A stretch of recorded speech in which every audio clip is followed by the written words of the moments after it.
Fala, meus amigos, tudo bem com vocês? Sejam muito bem-vindos a mais uma edição aqui do seu podcast favorito, o Mais Fute. Estamos aqui na 8ª edição. Eu sou Léo Abrantes e eu estou ao lado do meu grande amigo Ramon Araújo.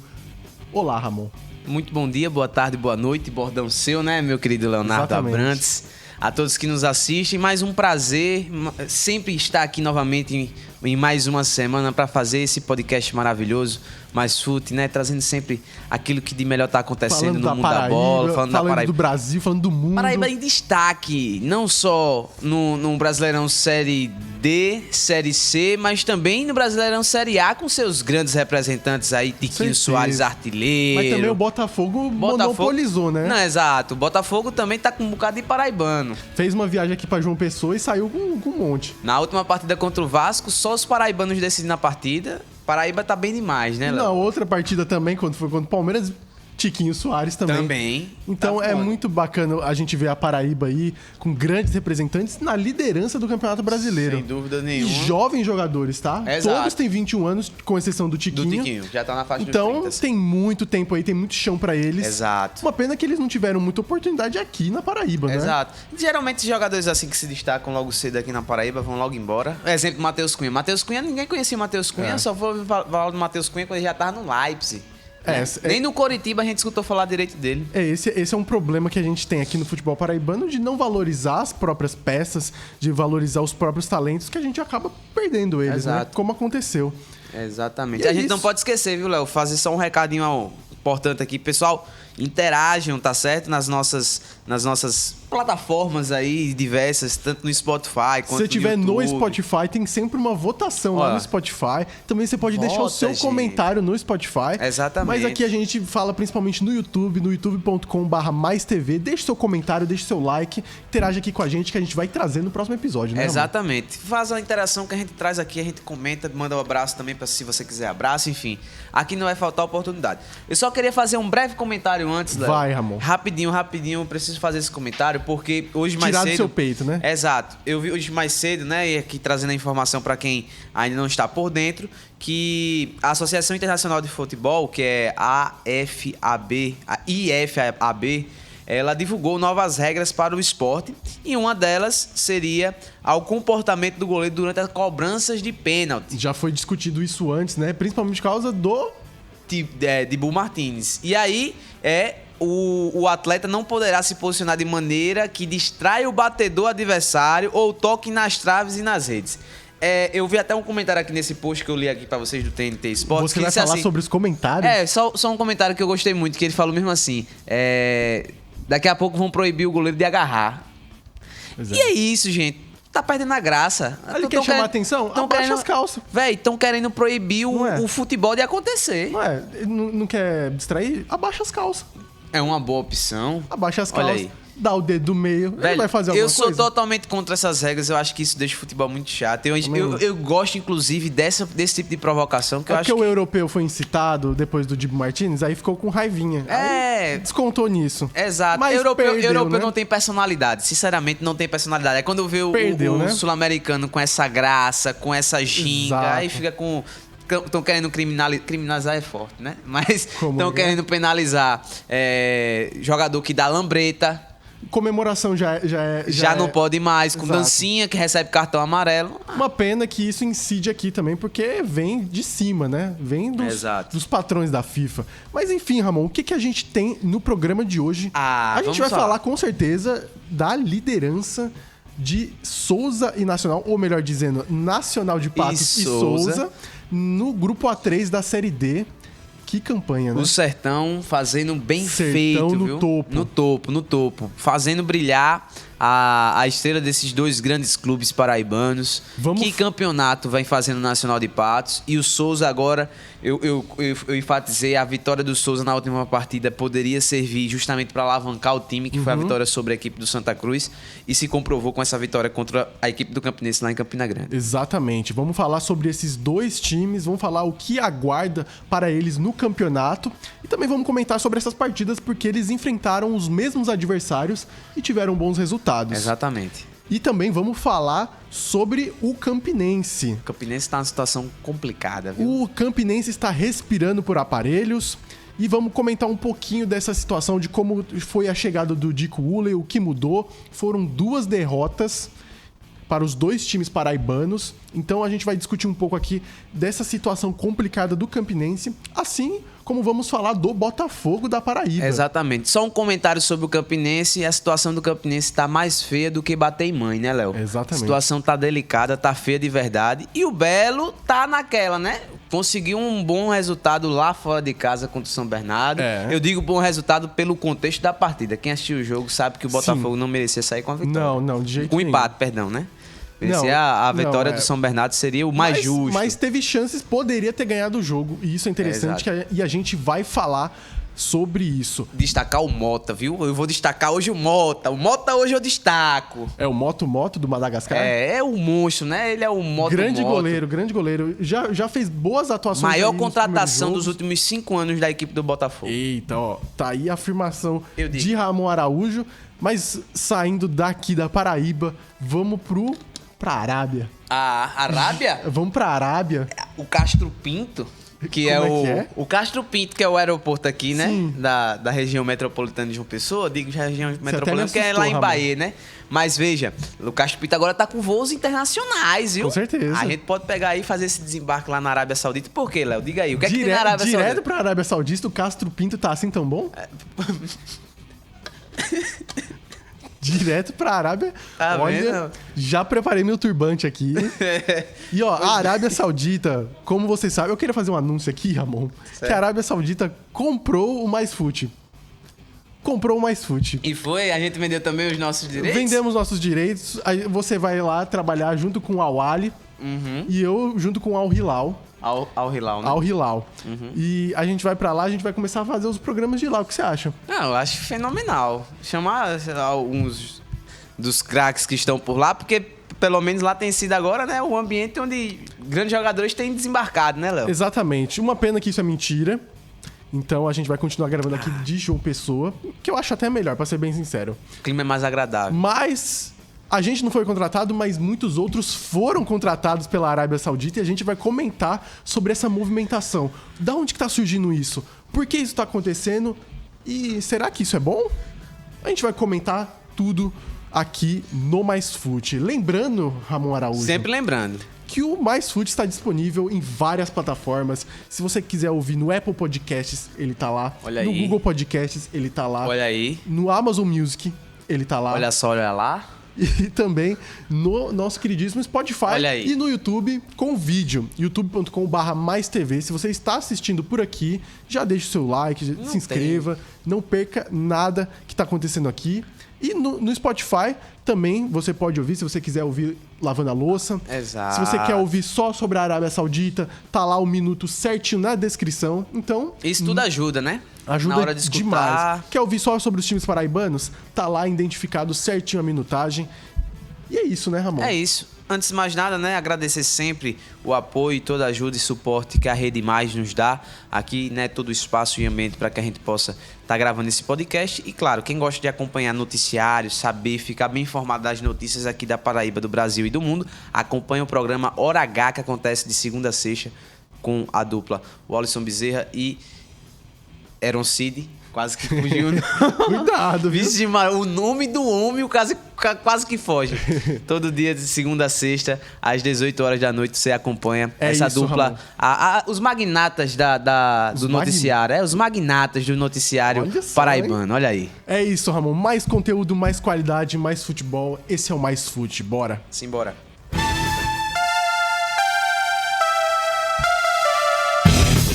Olha, vamos começar pelo sertão da Paraíba, porque eles estão no topo.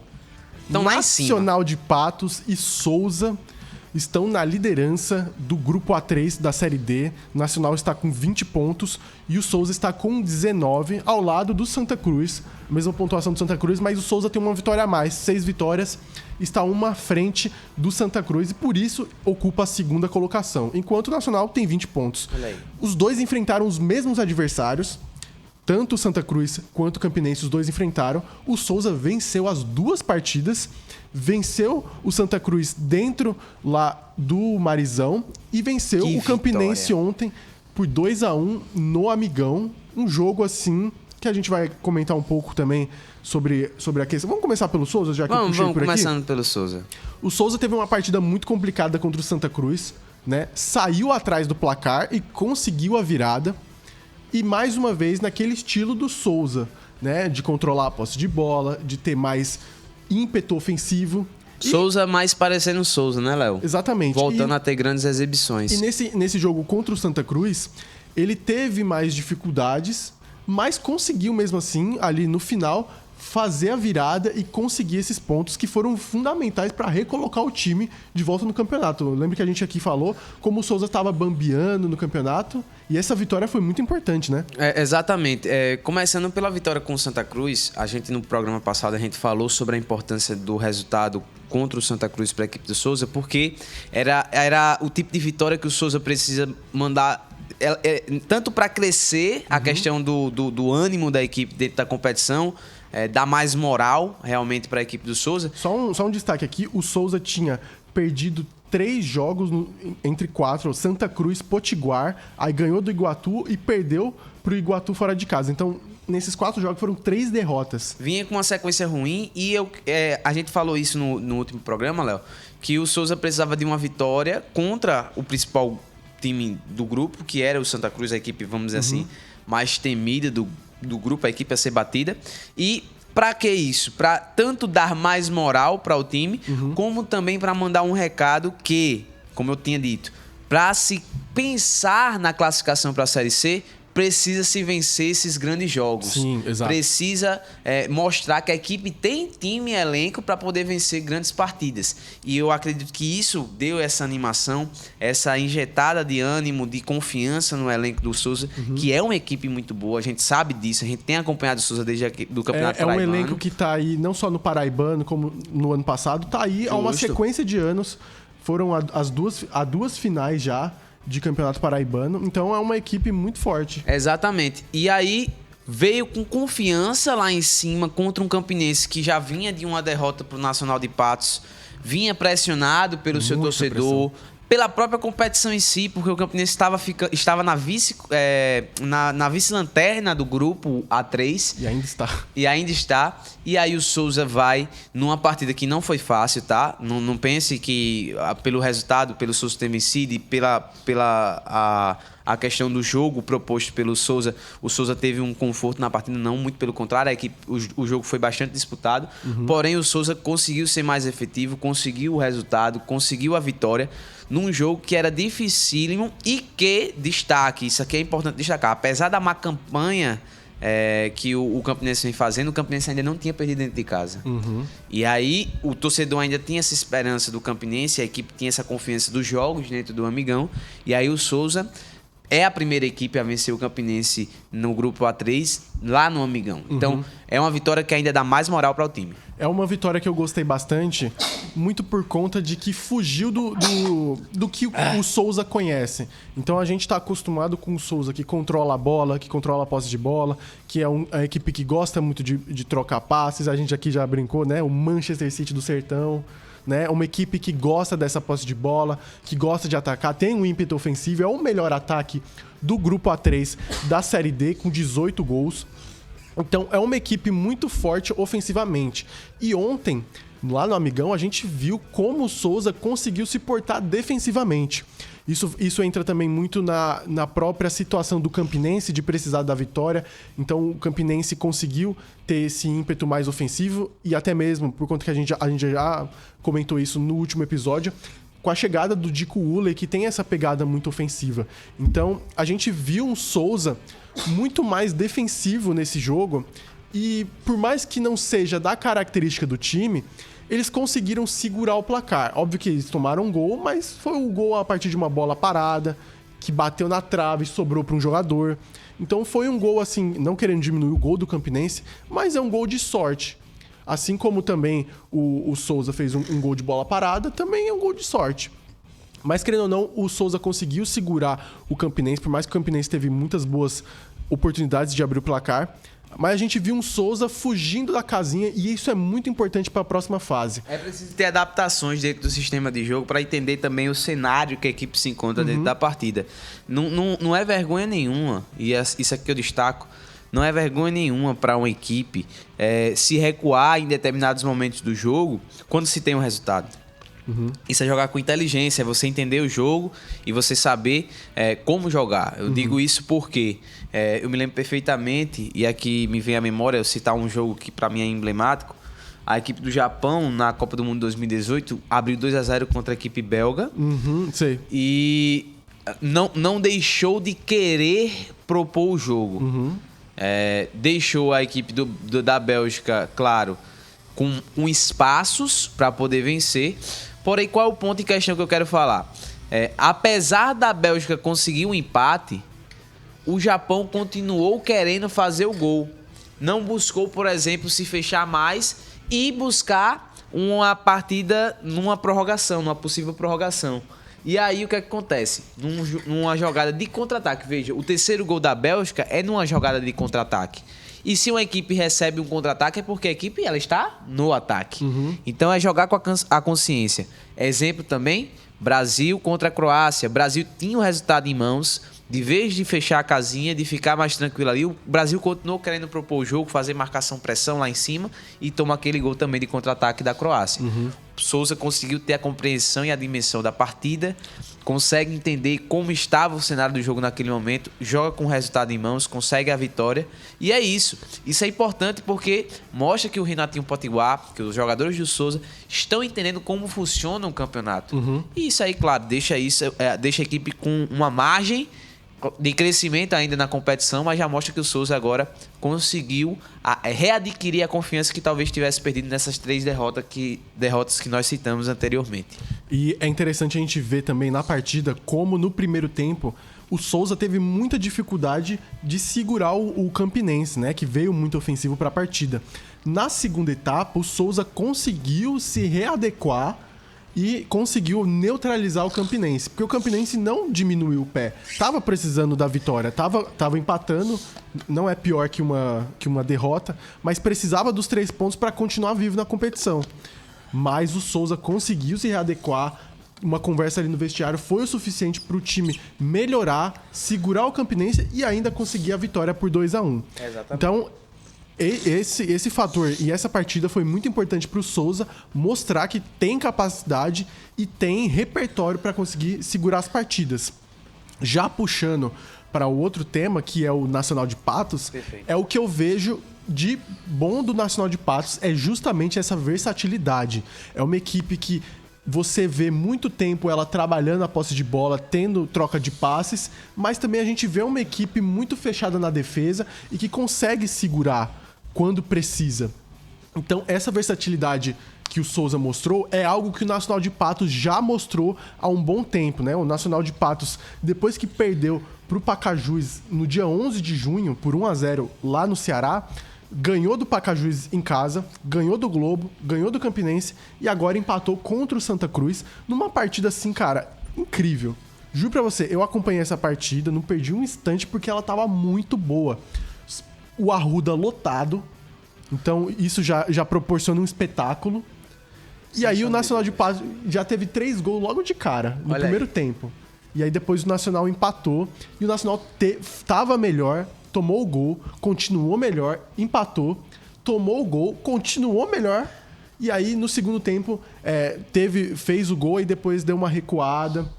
Até mesmo os jogadores cansaram muito no final. Mas foi uma grande partida e o Nacional mostrou essa versatilidade que eu acho que é o principal ponto que fizeram eles chegar a esse ponto. O Nacional de Patos vem de 2 grandes jogos, né? A partida também contra o Campinense no meio de semana foi uma partidaça.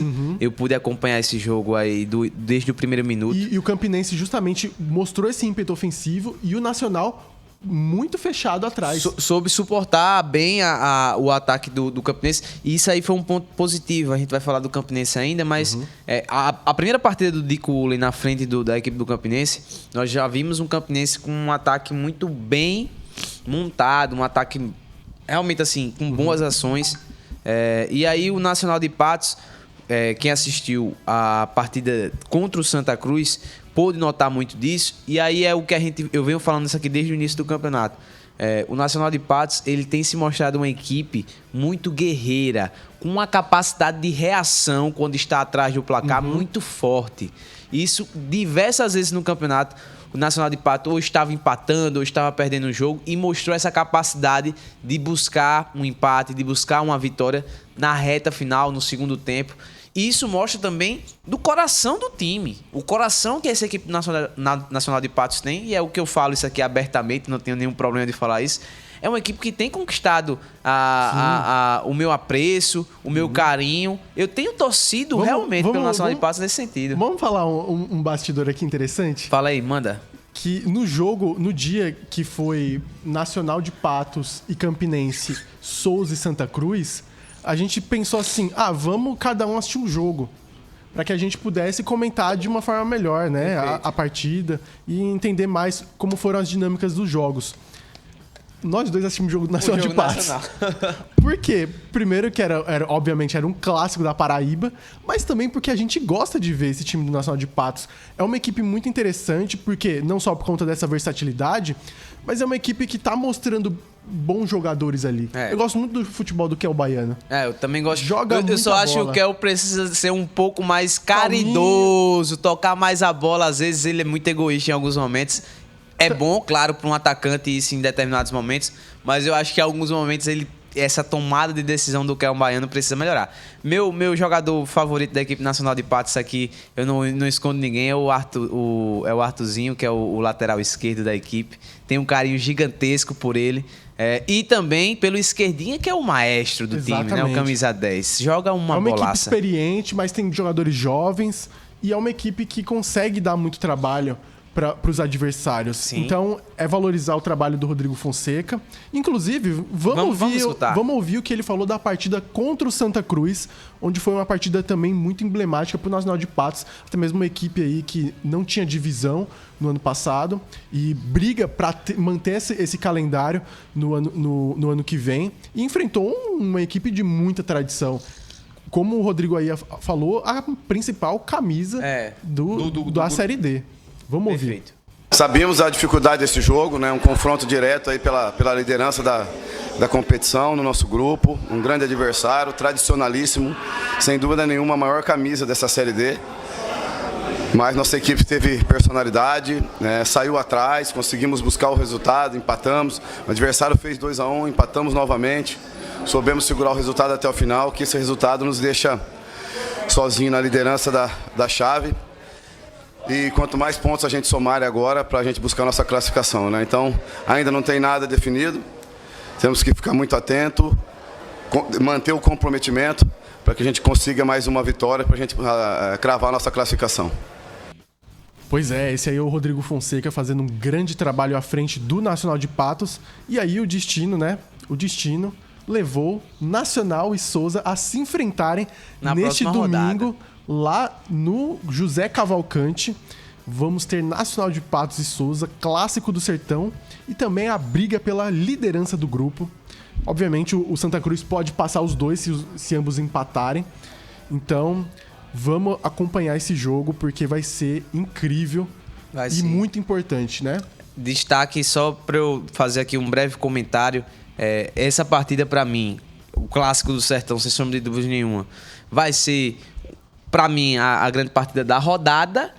E eu destaco também que a equipe nacional de Patos, eu acredito que a bagagem da equipe nacional de Patos para esse jogo e a do Souza é a melhor possível, porque é justamente o histórico das duas equipes são o mesmo, né? O Souza enfrentou o Santa Cruz, o Nacional de Patos enfrentou o Santa Cruz, o Campinense enfrentou o Souza, né? O Nacional enfrentou o Campinense e o Souza também enfrentou o Campinense. Então, as duas equipes vêm de partidas muito parecidas, o Souza com 2 vitórias, o Nacional de Patos 1 vitória e 1 empate.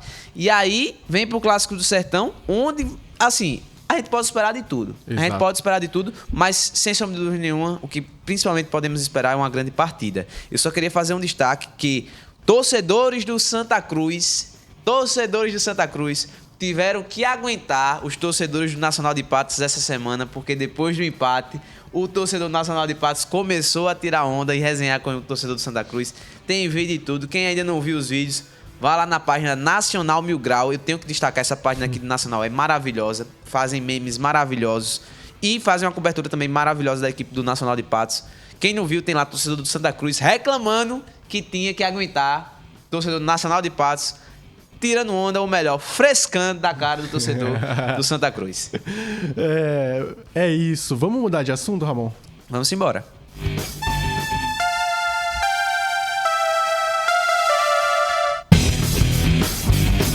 Olha, a gente agora vai falar sobre, eu diria, sabe quando você vai comprar um carro, você tem um seminovo, né? Sim. Agora a gente vai falar do semimorto. Vamos falar do Campinense. Campinense aí dando trabalho pro seu torcedor do Campinense aí tendo muita dificuldade em acompanhar essa temporada da equipe. Já vamos adiantar logo aqui, Ramon, que a gente não vai entrar em muitos detalhes sobre a temporada geral do Campinense. Obviamente, o Campinense está num momento em que eles precisam de resultados. Sim. Né? Então, eles ainda têm chances de conseguir se classificar. Precisam de um milagre, mas ainda têm chances. Então, nós aqui do Mais Fute, né? A gente tá com algumas coisas engasgadas para falar do Campinense, sobre essa temporada, sobre o comando do futebol do Campinense.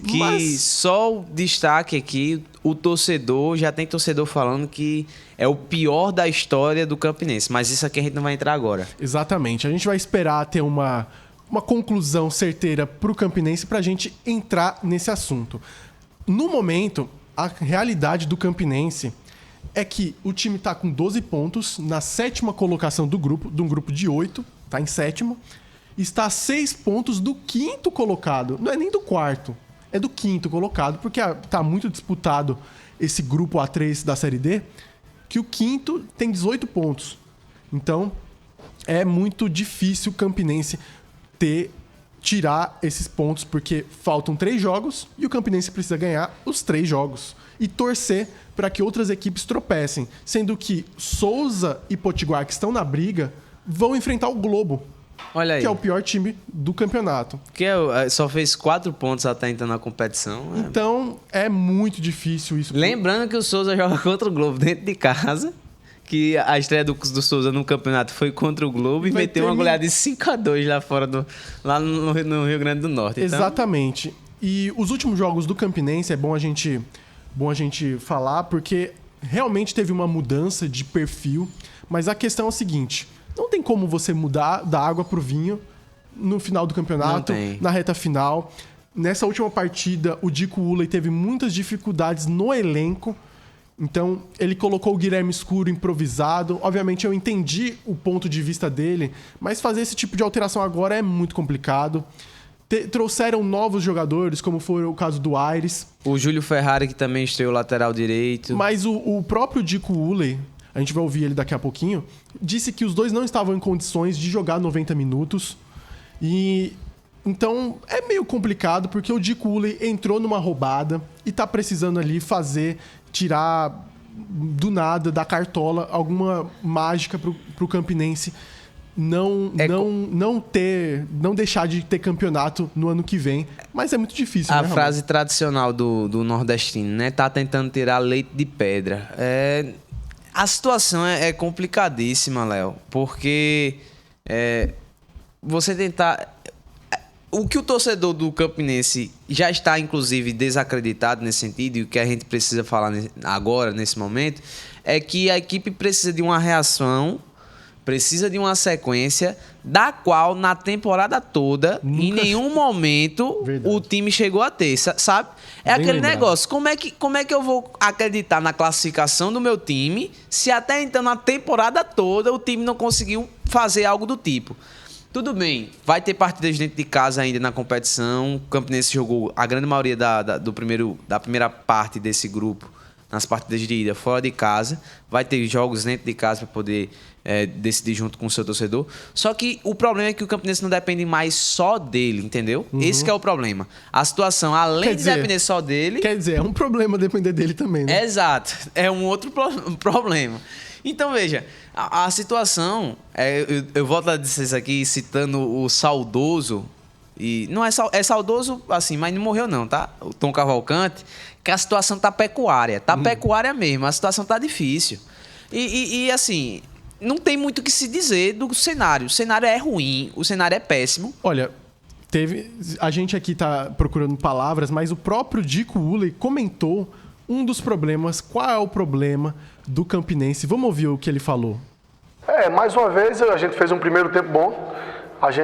Nós tivemos chance de fazer gols, né, no primeiro tempo, assim como foi o jogo contra o Nacional, e infelizmente não matamos. É o que eu falo, às vezes a gente chega num momento, a confiança da equipe, né, de jogar por dentro, de sair jogando, de dar um passe, né, e às vezes até a ansiedade também de querer ajudar. O primeiro momento o Pedro teve uma bola que a gente tem alguns companheiros livres, ele chutou na ânsia de querer ajudar. Depois também o Maicon tinha o Gilvan livre e também na ânsia de querer ajudar a equipe, de fazer o gol, e não tomamos as melhores decisões, infelizmente, né? Mas faz parte, como eu falei, às vezes é o momento, é a confiança da equipe, é a confiança do jogador que esse momento aí traz consigo, e infelizmente a gente não conseguiu, né, manter aquele ímpeto que fez a gente perder esses gols. E aí quando a gente, assim como no jogo contra o Nacional, toma um gol, né, de uma falha individual, mais uma vez, acontece, no jogo anterior foi um gol contra, nesse foi uma situação que a bola no pé da gente, a gente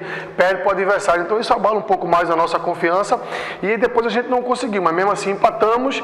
No segundo tempo começamos bem e infelizmente levamos o gol, e aí depois realmente foi uma ducha de água fria, a equipe já não conseguia reagir, e agora é trabalhar para que a gente possa fazer boas partidas aí nessas 3 que vem, consiga pontuar. Sabemos que não depende só da gente, mas quem veste essa camisa do Campinense tem que honrar o tempo todo, independente do momento que a gente está vivendo.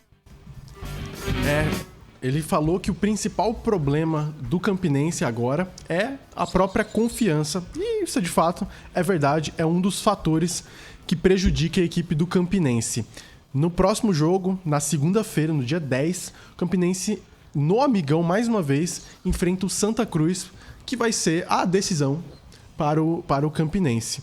Eu acho que o Campinense tinha que fazer, assim, ajudar os amiguinhos paraibanos e ganhar esse jogo. Vai ser bom até mesmo para o ânimo da equipe, ver se consegue fazer alguma coisa aí no final. Depois enfrenta o Globo, aí já reacende a esperança, né?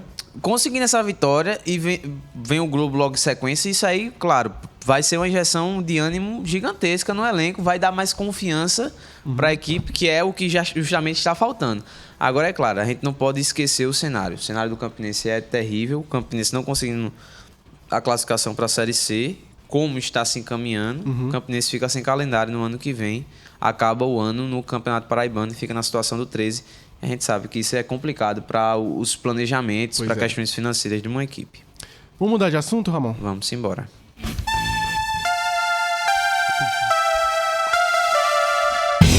Vamos falar agora sobre Série C, vamos falar sobre Botafogo da Paraíba, porque veio de um jogo muito importante na Série C contra o São Bernardo, uma das melhores equipes, eu diria a melhor equipe do mundo. Olha aí. Eu sou de São Bernardo, então... Você é torcedor. Eu sou clubista. Eu sou de São Bernardo. E o Botafogo foi lá pra São Bernardo, foi lá pra minha terra. Sabia? Minha irmã mora perto do estádio de São Bernardo, ela consegue ver o jogo maravilhoso. Do prédio dela. Olha então, aí. O Botafogo foi lá e conseguiu arrancar um empate. Eu digo conseguiu arrancar um empate porque não merecia ter ganhado pelo contexto geral da partida. O Botafogo até que começou bem, mas depois o São Bernardo dominou a partida e não foi um domínio assim, teve a posse de bola. Não, o São Bernardo realmente conseguiu incomodar o Botafogo. E aí eu sei que você vai destacar ele. O homem. Mota. E muito por conta dessa atuação do Mota, o São Bernardo não conseguiu fazer um golzinho. Então o Botafogo conseguiu se segurar. Por sorte, ainda no final da partida, o Botafogo poderia ter saído com 3 pontos. Com a vitória, né? Porque teve 2 contra-ataques mortais e não aproveitou. Mas o empate eu acho que tá de bom tamanho aí, pelo contexto da partida. O Botafogo agora tá em 6º colocado, com 18 pontos, né? O Amazonas tá disparando. O Amazonas tá na liderança da Série C. O Amazonas do Sassá, né? Do Sassá, meu amigo. O melhor ataque aí da Série C. E também 4 jogos com vitória, sequência de vitórias aí pro Amazonas, tá se distanciando. Ontem o São José também ganhou na Série C e ultrapassou o Botafogo. E agora o Botafogo enfrenta nesse sábado o Brusque. Olha aí. Que é o 7º tá logo colocado. Atrás, né? Então, mais uma partida importante pro Botafogo. O Botafogo, a situação do Belo na competição ainda está confortável. O Belo se encontra na 6ª colocação, porém, Tá tudo muito colado. Tá tudo muito colado, né? O São José e o Operário com 19, São Bernardo, Náutico e Botafogo com 18, Brusque e Volta Redonda, Brusque com 17 e 16 o Volta Redonda. Essas são as 8 equipes que passam no momento para a próxima fase da competição. Botafogo consegue um resultado importante, eu digo isso importante porque o Belo tem conseguido esses empates fora de casa contra as equipes mais difíceis da competição. Só por Volta Redonda que conseguiu uma derrota, mas, por exemplo, o Amazonas, se não me engano, foi 0-0. Foi 0-0 lá. São Bernardo também 0-0. Isso mostra, por exemplo, capacidade sólida da equipe se defender. Claro, com um destaque que é o grande goleiro que tem, o Mota. Sem sombra de... Eu digo isso e afirmo, sem medo de ser feliz. Melhor contratação do Botafogo nos últimos 5 anos. Investimento baixo, eu digo baixo porque não gastou tanto com um atleta. Chegou na equipe, já se tornou o capitão, tem uma liderança gigantesca e passa essa confiança debaixo das traves, que é importantíssimo para uma equipe. A gente sempre fala no contexto do futebol que uma boa equipe ela começa pelo goleiro, começa tendo um bom goleiro, e é o que o Botafogo tem hoje, tem um bom goleiro, e isso dá uma confiança para a equipe. Poderia ter saído com um resultado positivo? Poderia. Foi uma ocasião, poderia ter aproveitado, e o Botafogo vai precisar melhorar mais nesse sentido. Sim. O Botafogo perde ainda muitas oportunidades que poderia, inclusive, ter saído em inúmeras outras partidas da competição com a vitória se não tivesse desperdiçado essas oportunidades. Mas só que o ambiente ainda continua muito bom para a equipe do Botafogo. Um ambiente, acredito, muito leve, maravilhoso. Pelo que eu vejo, que eu tenho acompanhado o campeonato, o Botafogo vai se classificar para a próxima fase, porém, precisa fazer esses resultados dentro de casa, principalmente. O Botafogo, nas partidas que tiver aqui no Almeidão, precisa vencer diante do seu torcedor. É aquela lógica do Enem, né? Você precisa acertar as fáceis para conseguir tirar pontos das difíceis. Exatamente. Não tem como você ganhar, por exemplo, do São Bernardo, ganhar do Operário e, por exemplo, perder ou empatar pro CSA, entendeu? Exatamente. Dentro de casa. Não existe isso. Então, o Botafogo precisa melhorar. Eu vejo o Botafogo, atualmente, uma equipe não tão bipolar quanto antes, quanto lá nas primeiras partidas. Era uma equipe muito bipolar, às vezes estava muito ofensiva, às vezes estava muito defensiva. Hoje eu vejo um pouco mais de equilíbrio, né? Obviamente, o Surian vai tendo mais esse trabalho, esse requinte. Então, vamos acompanhar esse Botafogo aí, porque... tem 2 partidas em casa, joga contra o Brusque em casa e depois joga contra a Aparecidense em casa, que é um adversário não tão forte nessa Série C. Tem que ganhar do Brusque por competitividade dentro da competição, e a Aparecidense, com todo o devido respeito, tem que vencer e vencer bem diante do seu torcedor. E depois enfrenta Altos fora de casa e Manaus, 2 equipes que também não se encontram em alta posição. Na verdade, Peraí, pô, olha só. O Altos tá na posição mais baixa. Como funciona? Então, vamos lá. Tem essa. É complicado, né? Aparecidense, Manaus e Altos são 3 dos próximos adversários do Botafogo. Que estão na lanterna da competição. Que estão na lanterna da competição. Então o Botafogo precisa ganhar esses jogos. Necessário uma vitória. Exatamente, o Fábio Puentes. Do Pânico lá. Pode ser. Bem ser dormido. Necessito de reforços. Quem é que fala isso? Manteiga, não era? Não, pô, é o Sampaoli. Sampaoli. Necessito de reforços. Então o Botafogo precisa reforçar a sua torcida. A gente perdeu um pouco o fio da meada aqui. Foi. Mas o nosso queridíssimo Felipe Surian falou um pouco sobre o jogo contra o São Bernardo. Vamos ouvir o que ele tem aí a dizer sobre a partida. Ponto importante, né? A gente sabia que o jogo ia ser muito difícil. Também pelo cansaço que a gente jogou ainda na terça-feira, pegamos viagem, enfrentando a equipe deles mais descansada em casa, uma equipe muito forte fisicamente, precisando recuperar dentro da competição, vindo de alguns jogos de pontuação mais baixa. E suportamos bem, né? Eles tiveram o maior volume do jogo, mas não tiveram nenhuma situação clara, assim como nós tivemos no segundo tempo de contra-ataque, no qual nós poderíamos ter matado o jogo, ter feito ali 1-0, mas é um ponto valioso, muito valioso aí para a sequência da competição. Vamos agora descansar, trabalhar bem a semana, temos 2 jogos em casa agora que a gente precisa fazer aí 6 pontos nesses 2 jogos, mas primeiro, claro, pensar no próximo adversário, analisar bem e trabalhar em cima disso aí. Esse é o nosso queridíssimo Felipe Surian. Grande Surian. Grande Surian. Vamos acompanhar o Botafogo. Mas agora, Ramon, vamos pegar nossa mala. Vamos. E vamos pra Arábia. Arábia, vamos embora.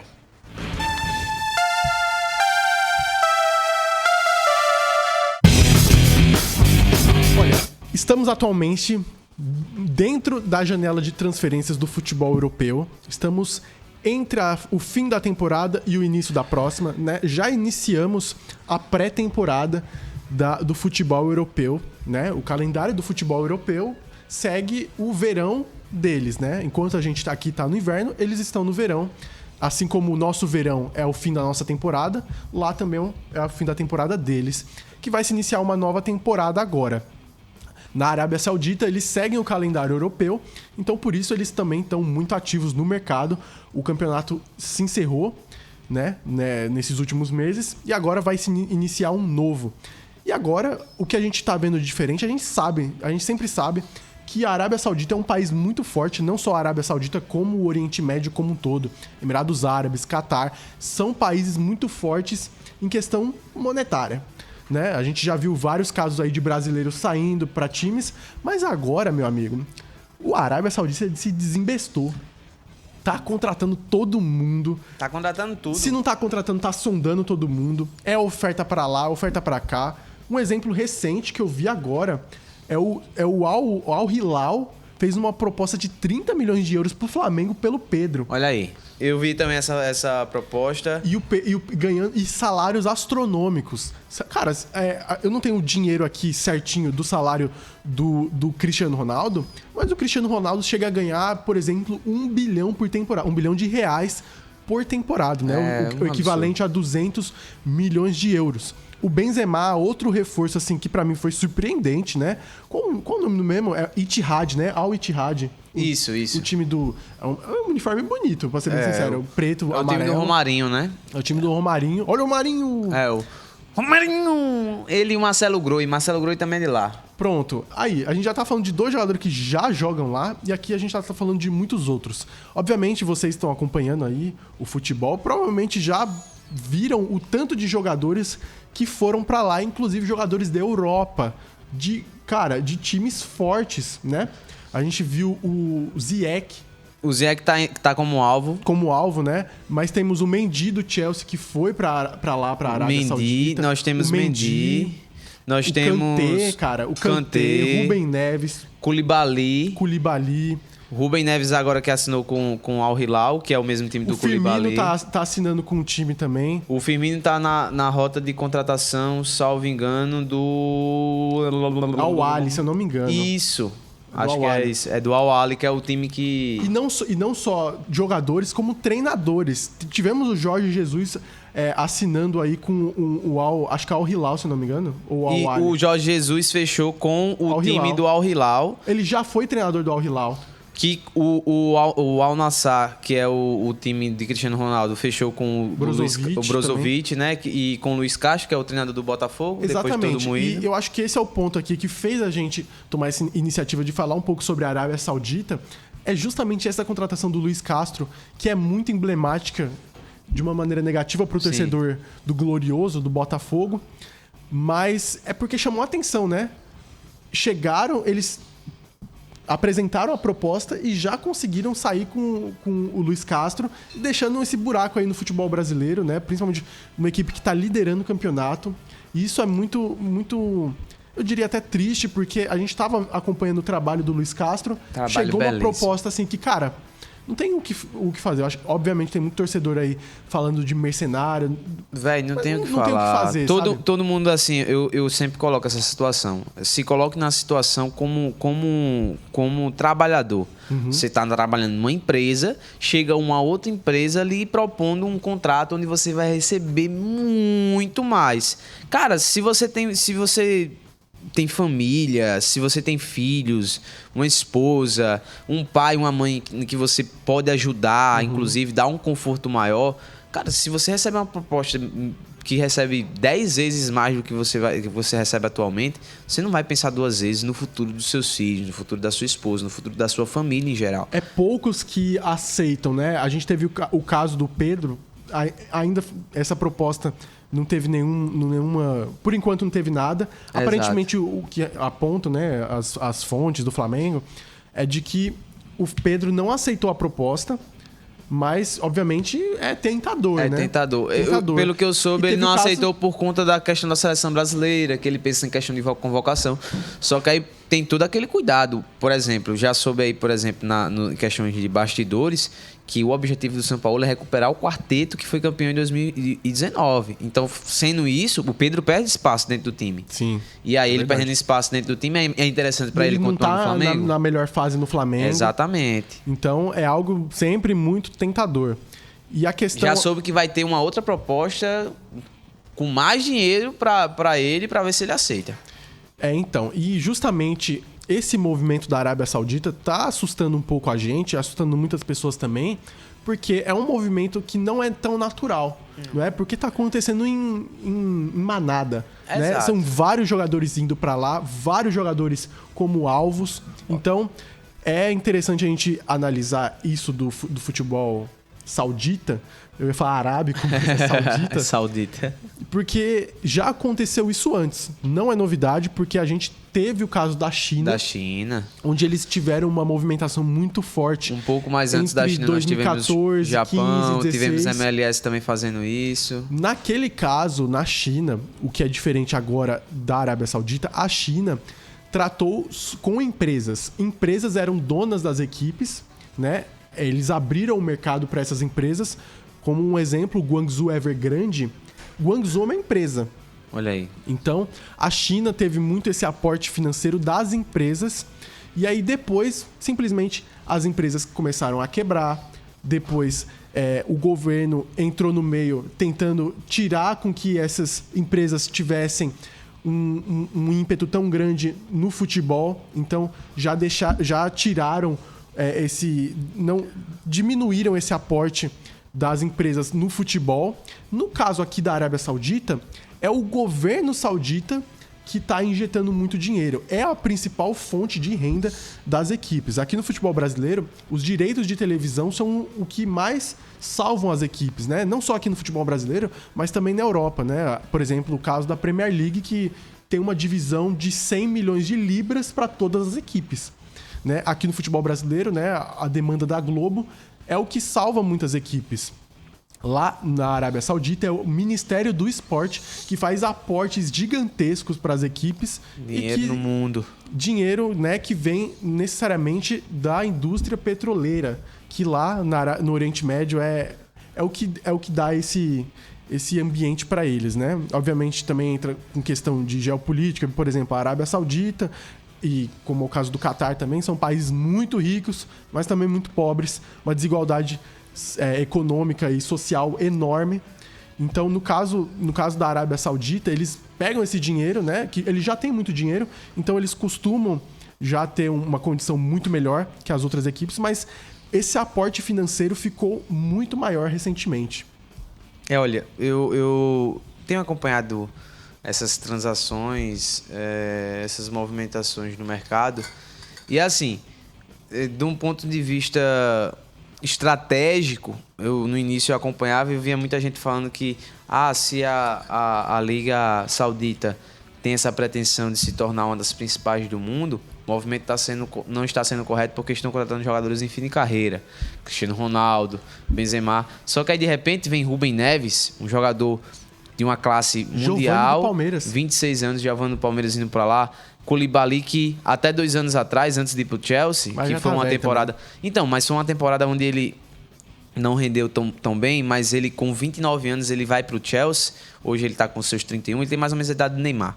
Mas o Koulibaly era tido como um dos melhores zagueiros do mundo. Uhum. Você tem aí, por exemplo, o próprio Ziyech, que é também do Chelsea, que é um jogador marroquino, o principal jogador do time de Marrocos. Né, cara? Você acha que o Kanté não tinha vaga? 31 anos de idade, ainda tinha muito para render.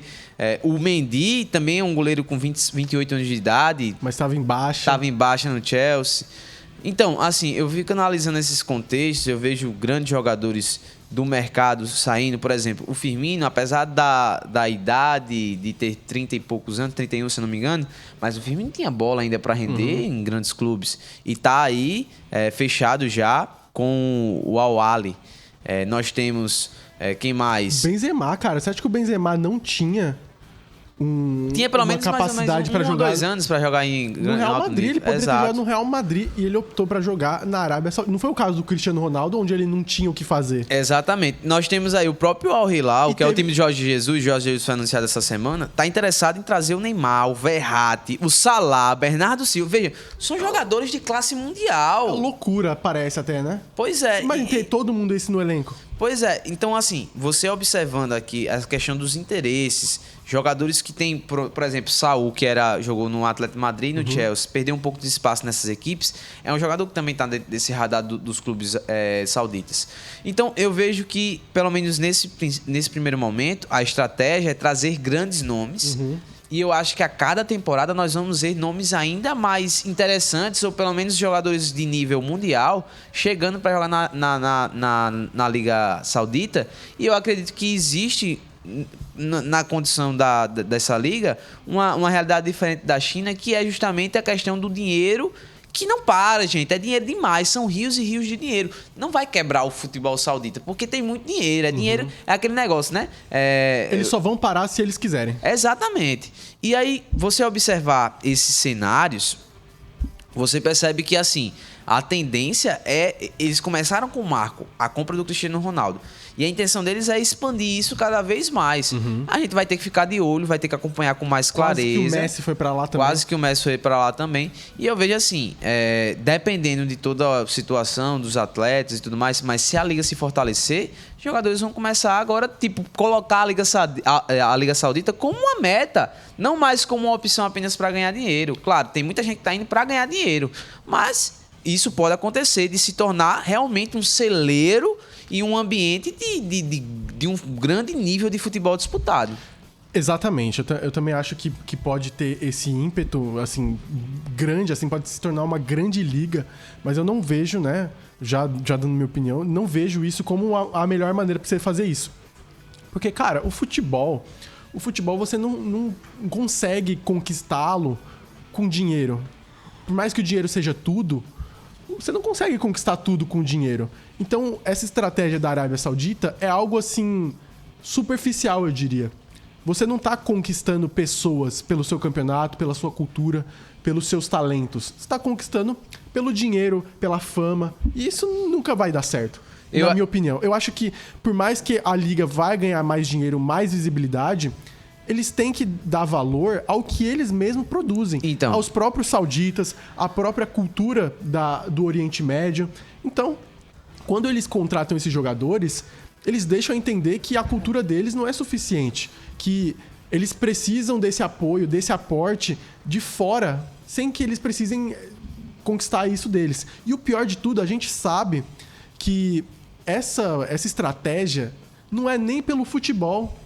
Não é pelo futebol. Eles não estão interessados no que o futebol pode proporcionar. Eles estão preocupados com a questão política.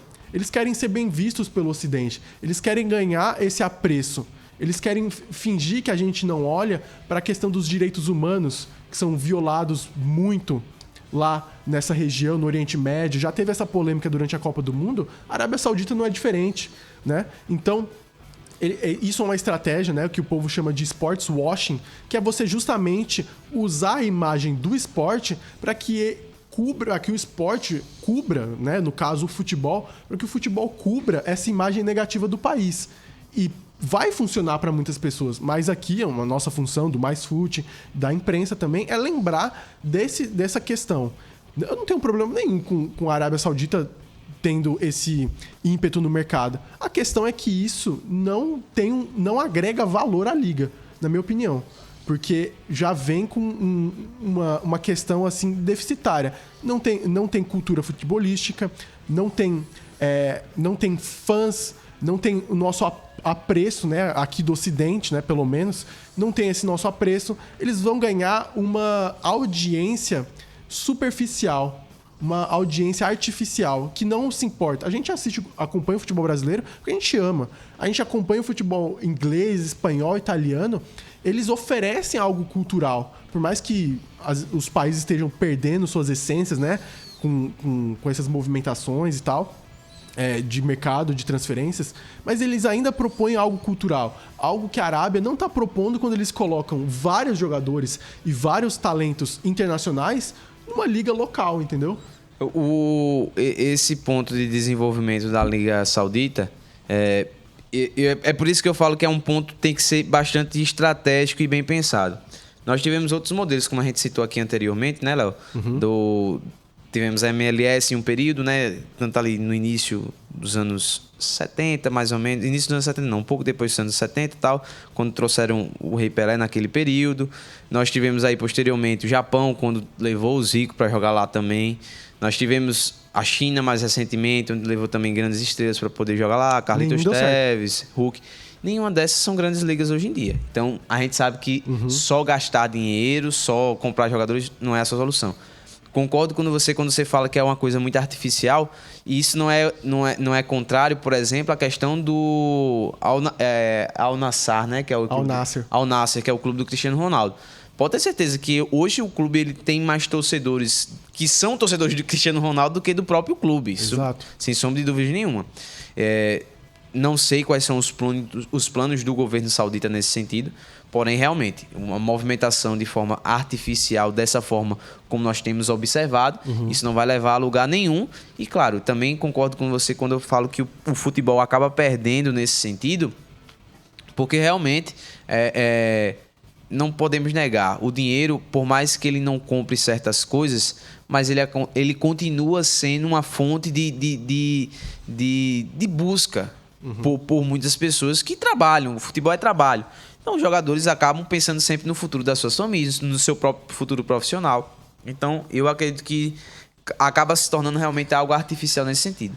Porém, entretanto, todavia, o que eu posso pensar que eles estão pensando nesse momento. Concordo com você quando isso se torna também uma cortina de fumaça para não escancarar certos problemas que a sociedade saudita tem, a sociedade do Oriente Médio tem. Sociedade não, governo. Eu falo de maneira geral, o governo... Essa estrutura, porque, por exemplo, as pessoas que estão lá são tudo príncipe, tudo rei, tudo magnata, tudo bilionário. Então, mas aí também dá a própria questão da própria cultura do local, que quer queira, quer não, é diferente da cultura daqui do Ocidente. E isso acaba sendo um conflito em inúmeros aspectos.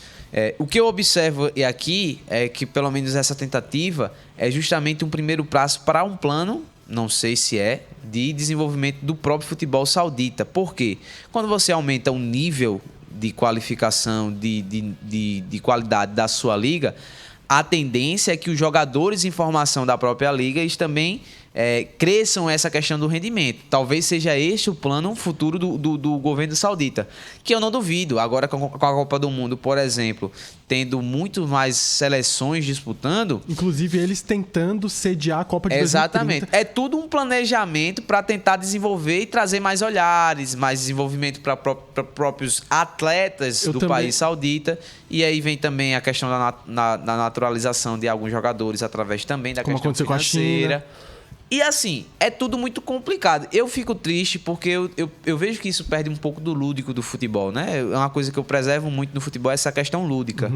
Porém, entretanto, todavia, eu acredito que isso também existe um estímulo da questão das ligas europeias e daquele problema que a gente falou de ter, por exemplo, regras de transferência, a questão dos direitos de transmissão, que todo esse problema que surgiu até aquela liga cabeçada ali pelo próprio Florentino Pérez, que gerou todo um problema. Entra no fator de questão financeira dos próprios clubes europeus. Exatamente. Parece que, se não for da Inglaterra, não tem dinheiro. Exatamente. E aí eu trago todos esses destaques. A gente também não pode esquecer que existem muitos sauditas e caras do Oriente Médio que são donos de clubes europeus.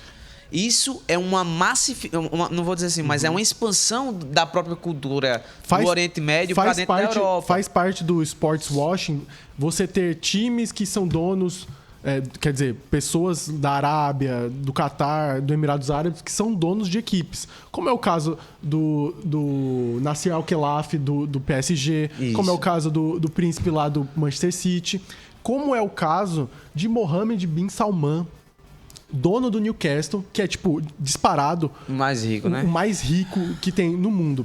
E sabe o que é curioso, Ramon?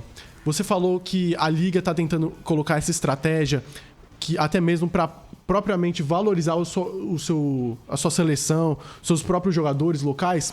O problema, Ramon, é que se a gente reparar nas movimentações, elas são focadas em quem? Al Hilal, Al Ahly, Al Ittihad e Al Nassr. Se a gente vê 4 equipes de um campeonato que tem 16, 20.